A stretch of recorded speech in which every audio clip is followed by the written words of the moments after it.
For the entire duration of the relationship, the avoidant operated on a comfortable, quite convenient assumption that you simply didn't see it, that your patience meant you didn't notice the distance, that your continued presence meant you were unaware of the pattern, unaware of the inconsistency, unaware of the specific ways they were managing you rather than meeting you.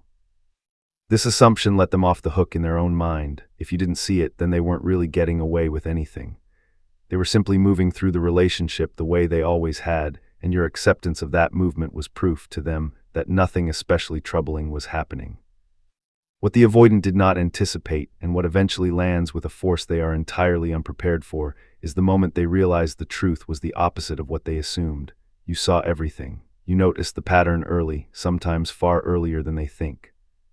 You understood exactly what the distance meant, exactly what the inconsistency was doing, exactly how the apologies functioned as maintenance rather than genuine accountability.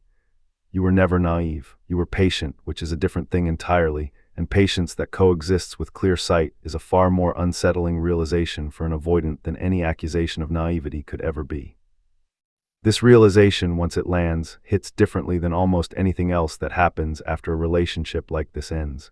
It is not simply the grief of losing someone. It is the specific, disorienting recognition that they were seen the entire time, accurately and without illusion, by someone who chose patience over confrontation not because they lacked understanding, but because they were still hoping the person they loved would eventually meet the truth they were already living inside. The comfortable lie they told themselves. To understand why this realization hits so hard, it helps to understand the specific lie the avoidant needed to believe in order to continue behaving the way they did. If you had seen the pattern clearly the entire time, then their behavior would have required a genuine reckoning much earlier. It would have meant confronting, in real time, the reality that someone who loved them was watching them choose distance repeatedly, watching them retreat exactly when presence was needed, watching them offer just enough to maintain the relationship without ever offering enough to actually deepen it. That reckoning was uncomfortable enough to avoid, so the avoidant constructed a more manageable story instead. You simply weren't paying close attention, or you were choosing to overlook things out of love, or your standards were simply different, more forgiving, less exacting than they secretly feared they should be. This story allowed the avoidant to continue the pattern without confronting its full weight, because as long as you appeared not to notice, the pattern could be framed as ordinary rather than corrosive. Discovering that this story was false, that you noticed everything and simply chose, for a while, not to make it a battle, dismantles the entire framework the avoidant used to justify their own behavior to themselves, quietly, night after night. It is one thing to be caught in a pattern by someone who was fooled the whole time. It is an entirely different, far more destabilizing thing to discover that the person you were managing was never fooled at all, and was instead making a conscious, clear-eyed decision about how long to extend patience before finally withdrawing it for good. What actually changes when this realization lands? The moment the avoidant fully absorbs that you were never naive, several things shift simultaneously, and none of them are comfortable. First, their memory of the relationship reorganizes itself. Moments they once interpreted as your obliviousness now have to be reinterpreted as your restraint. The times you didn't react strongly to their withdrawal were not because you failed to notice the withdrawal. They were because you had already noticed it, processed it, and made a decision not to escalate every single instance into a confrontation, hoping instead that consistent, patient presence might eventually invite something different from them. Second, their sense of having any control over the narrative disappears. As long as the avoidant believed you were somewhat unaware, they retained a kind of narrative advantage, the ability to frame events, to manage your perception, to shape the story of the relationship in ways that made their behavior seem more reasonable than it actually was. Once they realize you saw clearly the entire time, that advantage evaporates completely. There is no version of events they can offer you now that would be new information, because you were already living inside the accurate version while it was happening. Third, and perhaps most destabilizing, the avoidant has to confront the fact that your patience was a gift they did not earn and may not have deserved, extended not out of ignorance but out of genuine hope, genuine investment, genuine willingness to wait for someone to become capable of meeting them. Realizing this transforms the entire emotional weight of the ending. It is no longer simply the story of someone leaving because they finally noticed a problem. It becomes the story of someone who saw the problem clearly for a long time, extended remarkable patience anyway, and eventually reached the limit of what that patience could reasonably sustain. Why being seen clearly is worse than being caught. There's a meaningful psychological difference between being caught in a pattern of bad behavior and realizing you were seen clearly the entire time you were engaging in it. And understanding this difference explains why this particular realization tends to hit avoidance harder than almost any other moment in the aftermath of a relationship ending. Being caught implies a single moment of exposure, a discrete event that can be processed, apologized for, and eventually moved past. Being seen clearly the entire time implies something far more comprehensive, a sustained, ongoing awareness on your part that spanned the whole relationship, meaning every single moment the avoidant assumed was going unnoticed was, in fact, fully registered, understood, and factored into your decisions. This retroactively recontextualizes the entire relationship for the avoidant. Every small deception, every moment of managed distance, every carefully calibrated withdrawal followed by just enough reconnection to keep you invested, all of it happened in front of someone who understood exactly what was happening the whole time. There was no successful deception at any point, only a patient audience choosing, for reasons of their own, not to react to every single instance of it. For someone whose entire relational strategy depends on managing perception, on controlling how much closeness others are allowed and how much distance goes unquestioned, discovering that the perception was never actually managed, that the audience saw through the management from the very beginning, is uniquely destabilizing. It suggests that the strategy never worked in the way they believed it did, and that whatever relief they felt from successfully maintaining distance was illusory, built on a foundation of being seen through rather than successfully concealed at all. The specific moment this realization often arrives. This realization rarely arrives as a single, dramatic confrontation. More often it arrives gradually, triggered by something specific, a comment you make in passing, months after the relationship ends, that reveals you understood a dynamic they thought was invisible to you. Or it arrives through a mutual friend who mentions something you said during the relationship that demonstrates a level of clarity the avoidant never suspected you had. Or it arrives internally in a quiet moment of reflection when the avoidant finally allows themselves to actually consider your perspective honestly, rather than through the convenient lens they had constructed to make their own behavior more bearable. Sometimes it arrives through your absence itself. The composure with which you left, the lack of prolonged confrontation, the fact that you did not spend months trying to convince them to change, can retroactively read as evidence of clarity rather than indifference. An avoidant reflecting later might realize that someone who was genuinely naive, genuinely confused about what was happening, would likely have fought harder, argued more, sought more explanation before finally walking away for good. Your relatively composed departure, once it settles, starts to look less like someone who didn't fully grasp the situation and more like someone who understood it completely and had simply run out of reasons to keep waiting for it to change. Whenever and however it arrives, this realization tends to surface long after you have moved on, which means the avoidant is left to process it largely alone, without the ability to address it directly with you, without the opportunity to explain themselves or seek reassurance. This isolation intensifies the impact considerably, turning what might otherwise be a manageable insight into something closer to a private crisis. Why they cannot simply explain their way out of this. In the aftermath of this realization, many avoidants feel an urge to reach out, to explain, to somehow address the discovery that you saw everything clearly. But there is very little available for them to say that would actually change anything, because the realization itself does not require a response from you. It is not a misunderstanding that needs correcting. It is an accurate piece of information landing, finally, in its proper place. Any explanation the avoidant might offer at this point, an account of what they were actually feeling during the moments you saw so clearly, an attempt to contextualize the pattern as something more sympathetic than it appeared, arrives too late to change what already happened, and too late to alter what you already understood while it was happening. You do not need their internal experience explained to you now, because you were never confused about the external pattern in the first place. What you needed, while it mattered, was different behavior, not a better explanation of the behavior that was already occurring in front of you. This leaves the avoidant with very little productive outlet for the discomfort this realization produces. They cannot resolve it by informing you of something you didn't know, because there is nothing left for you to learn about a pattern you already understood completely. They are left simply to sit with the discomfort of having been seen clearly, without any action available that would meaningfully change the outcome. What this reveals about the nature of your patience.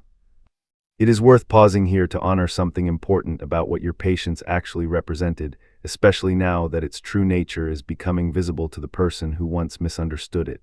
Your patience was never passive. It was not the patience of someone who lacked the capacity to notice a problem. It was the patience of someone who saw a problem clearly and made a deliberate, conscious choice to continue investing anyway, for reasons that had nothing to do with confusion and everything to do with hope, love, and a genuine belief that the person you were with might eventually become capable of matching what you were offering. This kind of patience requires far more strength than naivety ever would. Naivety is simply not seeing. What you did was see clearly, feel the full weight of what you were seeing, and choose, deliberately, to keep offering presence and consistency anyway, hoping it might eventually be met with the same in return from someone still capable of learning how. This is a much harder, much more demanding position to hold than simple obliviousness, and it deserves to be recognized as exactly what it was. Not weakness, not blindness, but a conscious, difficult decision to keep hoping in the face of clear evidence that the hope might not be rewarded. The avoidance realization that you were never naive is, in a sense, a delayed recognition of exactly how much you gave them. Not the gift of an unaware partner who simply didn't notice their shortcomings, but the far more significant gift of a partner who noticed everything and chose, for a meaningful stretch of time, to extend grace anyway. Why this hits harder than any accusation ever could. Direct accusations, however painful, allow for a certain kind of defensive response.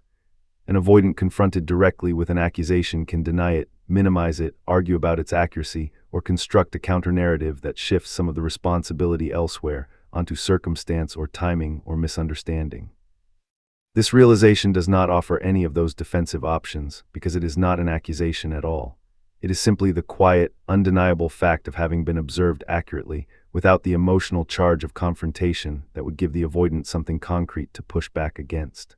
There is nothing to argue with in the realization that you saw clearly. It cannot be reframed as an overreaction, because it was never a reaction in the first place, only an accurate perception maintained calmly over time. It cannot be dismissed as unfair, because it does not accuse them of anything they can deny having done. It simply confirms plainly that the pattern they engaged in was witnessed, understood, and eventually responded to with the departure they experienced. This is precisely why it hits harder than almost anything else the avoidant might otherwise have to confront. There is no argument available, no defense to construct, no counter-narrative capable of undoing the simple fact that you were never confused about what was happening. All that remains is the discomfort of having been fully seen by someone who chose grace for a while and then, appropriately, chose themselves instead.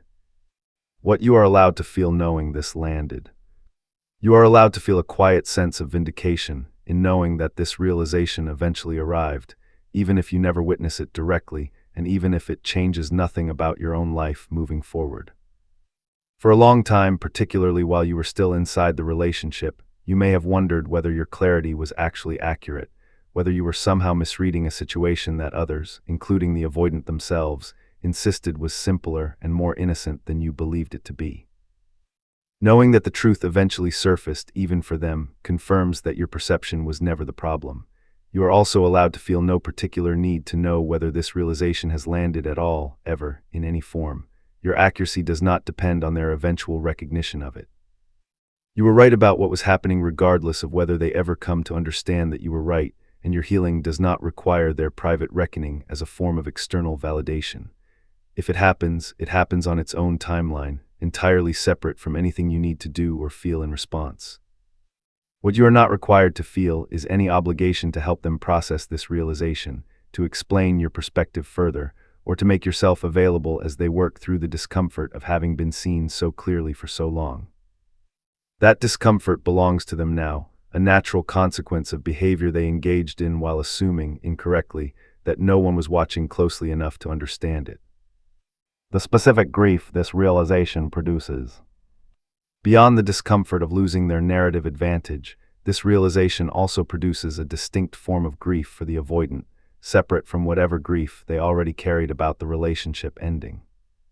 This grief is about the loss of a particular kind of relationship they believed they had access to, one where a certain amount of managed distance was tolerable, where the relationship could absorb inconsistency without real consequence, where their partner's love was durable enough to withstand distance without ever fully registering its cost.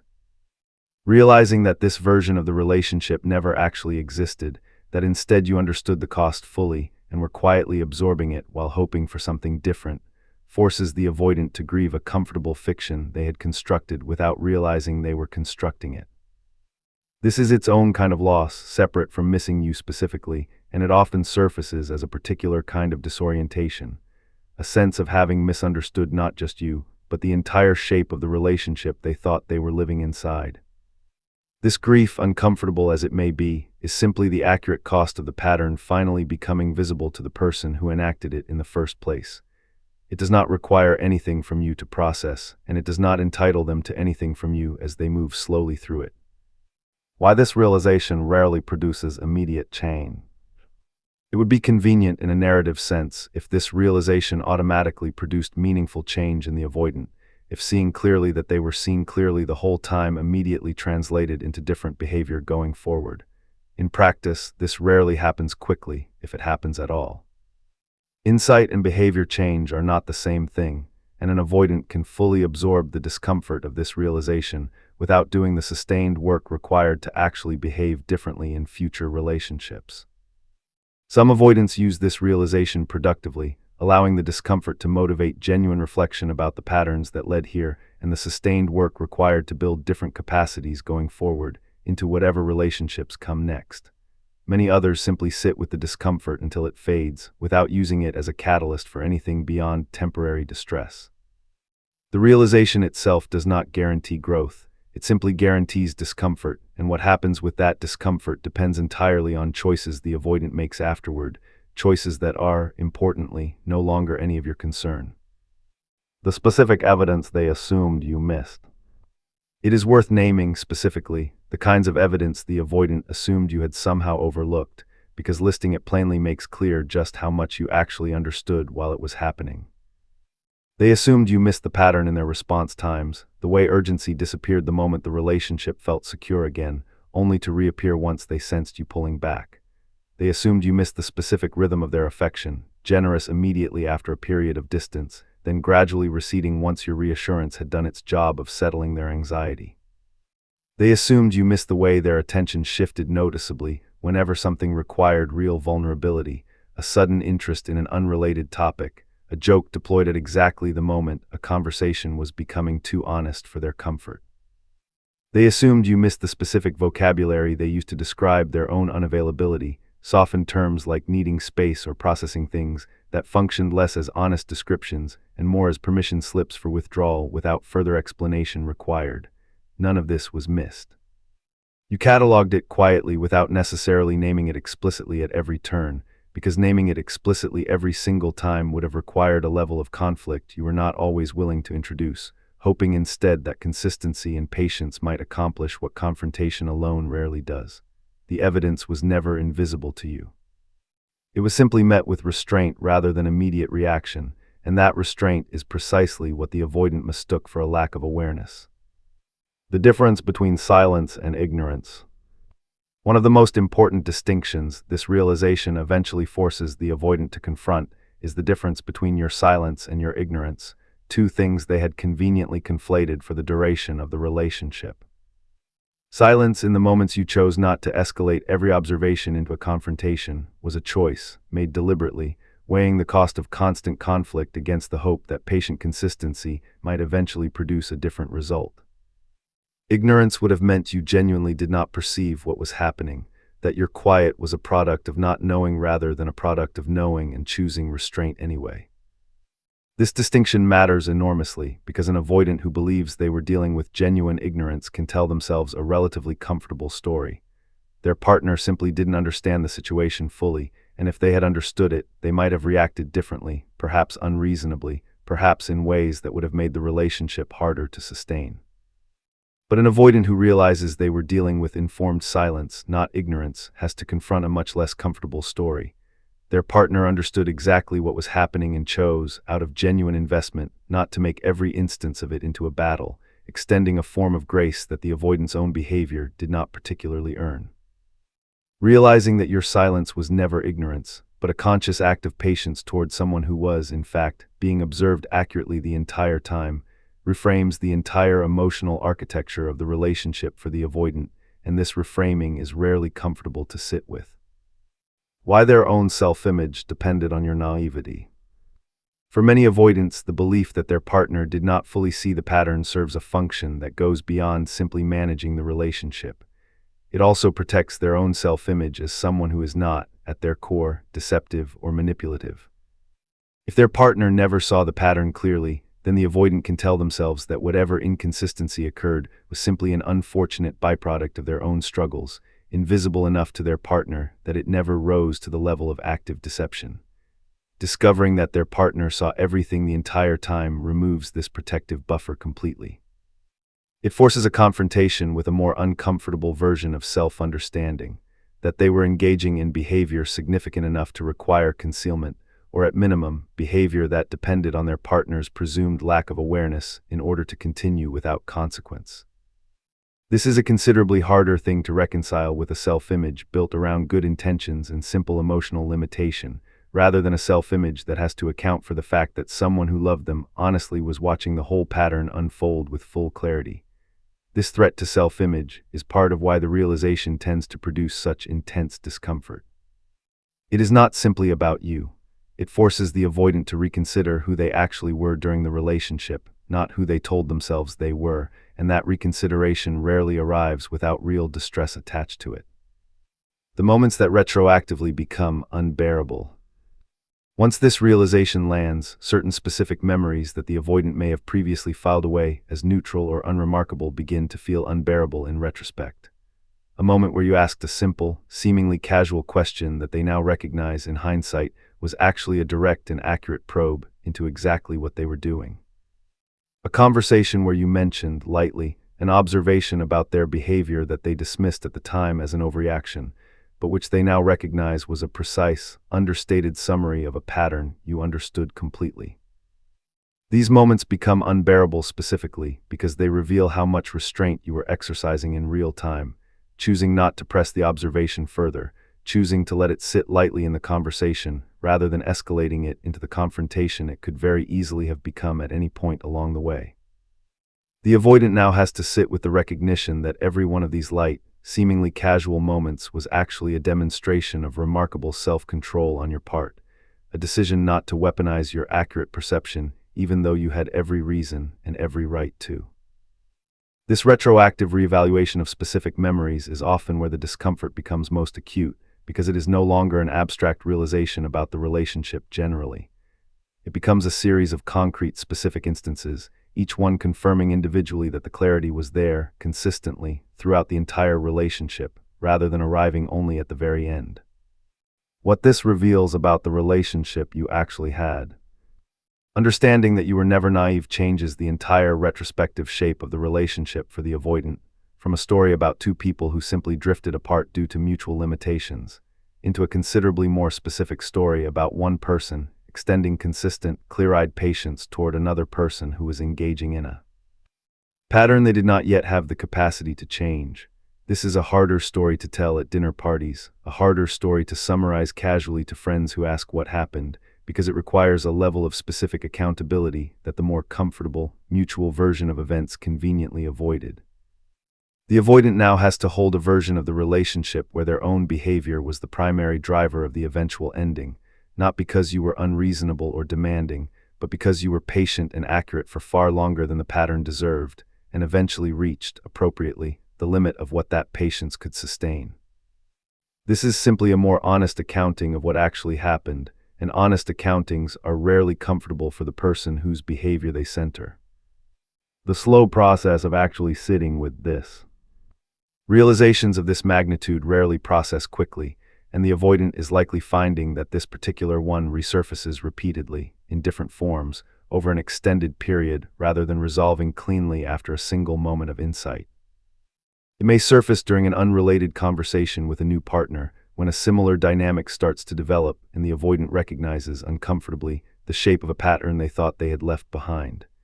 It may surface during quiet, unstructured time, when the mind wanders back to specific memories that now read differently than they did while the relationship was still active.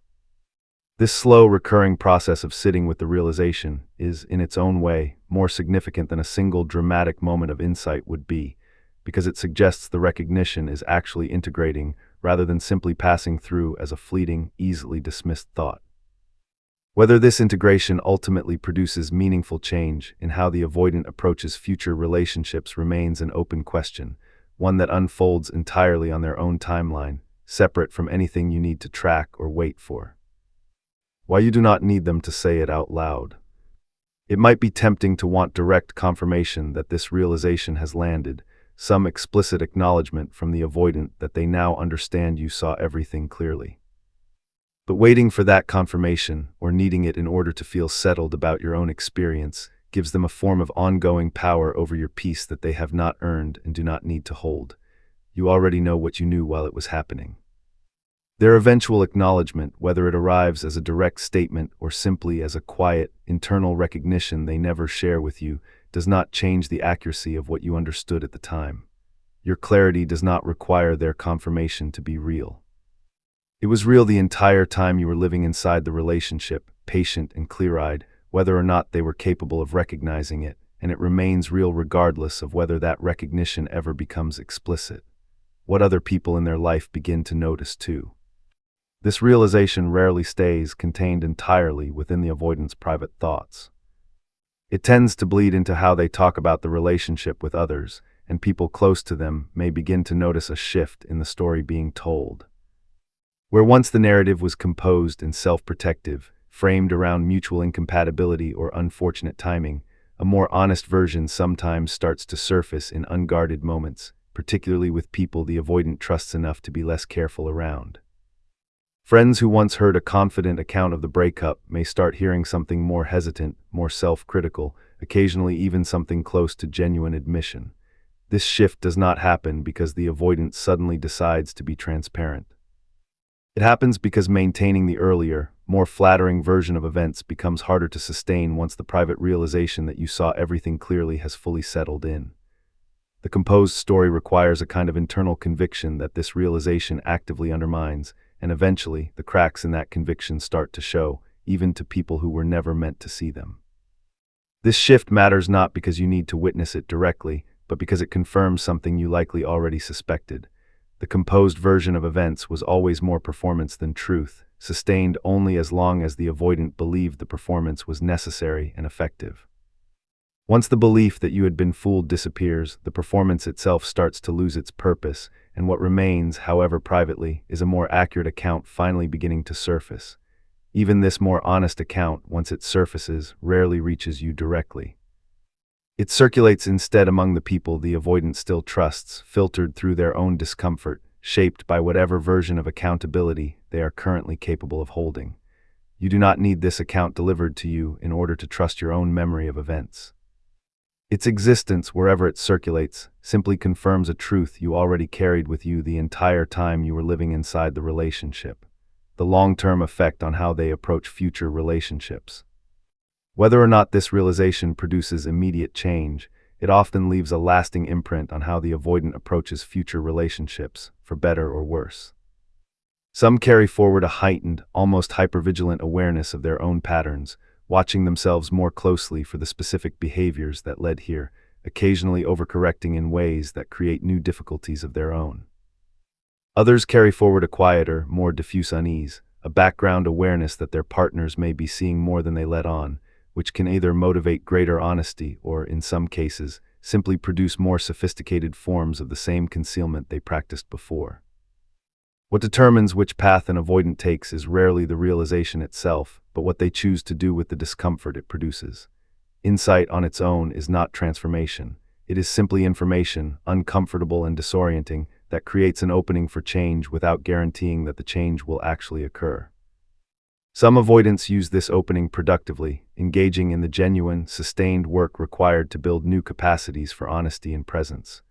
Others let the opening close again, returning eventually to familiar patterns once the initial discomfort fades enough to feel manageable. There is often a specific tell that distinguishes which path an avoidant is taking, visible in how they talk about the realization itself, if they talk about it at all. Those who are genuinely integrating the insight tend to describe it with specificity, naming exact behaviors and exact consequences rather than reaching for vague, general statements about growth. Those who are simply waiting for the discomfort to pass tend to speak in abstractions, offering broad claims of having learned something without ever anchoring those claims to anything concrete they have actually changed. This distinction, when visible, often predicts far more accurately than any stated intention whether real change is actually underway. This uncertainty about which path they will ultimately take is not something you need to track or predict. It unfolds on a timeline that no longer includes you, shaped by choices you have no ability to influence and no responsibility to monitor. Whatever they eventually become in future relationships with other people is simply not part of the story you need to carry forward from here. What this realization ultimately confirms. Understanding that this realization eventually lands, or will eventually land, allows you to carry the relationship forward with a specific kind of settled clarity. You do not need to wonder anymore whether your read of the situation was accurate. You do not need to second guess whether the patience you extended was wisdom or foolishness. It was wisdom extended toward someone who did not yet deserve it, and its eventual recognition by the avoidant, whenever it arrives, simply confirms what you already knew to be true while you were living inside the patience itself. This clarity is not something you need external confirmation to hold on to. It belongs to you regardless of whether the avoidant ever fully processes what happened, regardless of whether they ever articulate an understanding of it, regardless of whether their growth, if it comes, ever becomes visible to you. Your accuracy was never contingent on their acknowledgement. It simply was and remains true. Strip away every layer of discomfort this produces for the avoidant, and what remains is a simple, unavoidable confirmation. What you experienced during the relationship was real, accurately perceived, and not the product of oversensitivity or misunderstanding that you may have been told it was at the time. You were not imagining the pattern. You were not overreacting to ordinary relationship difficulty. You were watching, clearly and consistently, a specific dynamic unfold, and your read of that dynamic has now been confirmed by the very person who once needed you to believe otherwise. This confirmation matters enormously, particularly if you spent any portion of the relationship being told, directly or indirectly, that your perceptions were the problem, that you were too suspicious, too analytical, too quick to interpret ordinary behavior as evidence of something more troubling than it supposedly was. The eventual realization that you were never naive is a direct, undeniable answer to that accusation. You were not too suspicious. You were simply accurate, and your accuracy is precisely what the avoidant is now grappling with, whether or not they ever say so explicitly to you or to anyone else around them. Closing. When an avoidant realizes you were never naive, that you saw the pattern clearly the entire time and extended patience anyway, out of hope rather than confusion, it lands with a weight that few other realizations can match. It strips away the narrative advantage they relied on. It forces a reckoning with the actual cost of their behavior, witnessed and understood by someone who chose grace deliberately rather than accidentally. It confirms, finally and unmistakably, that the story they told themselves about your obliviousness was never true. You do not need to witness this realization to know that your clarity was accurate the entire time. You do not need their eventual understanding to validate what you already knew while it mattered most. Whatever discomfort this realization produces for them now is simply the accurate consequence of a pattern that was always visible to the person who was living inside it with them, patiently, clearly, and for far longer than they ever gave you credit for. You were never naive. You were simply generous with your patience, extended toward someone who eventually had to face exactly how clearly that generosity had been seeing them the whole time. Whatever they do with that realization now belongs entirely to them, unfolding somewhere you no longer need to watch, on a timeline that no longer requires your attention or your care. Your part in this story ended the moment you finally stopped waiting, having already understood everything you needed to understand, long before they ever realized you understood it at all. Let them carry this realization however they carry it, alone, without your involvement, without your reassurance, and without your explanation of anything you already understood while it was happening. You gave them clarity for as long as clarity was safe to give, and grace for as long as grace was reasonable to extend. What they do with the eventual recognition that both were present the entire time is no longer a story that requires your presence to finish. It is simply theirs now, exactly as it should be, and you are free to walk forward, carrying only the settled knowledge that you were right to see what you saw, and right, eventually, to stop waiting for them to see it too, on whatever delayed timeline that realization was always going to require of them.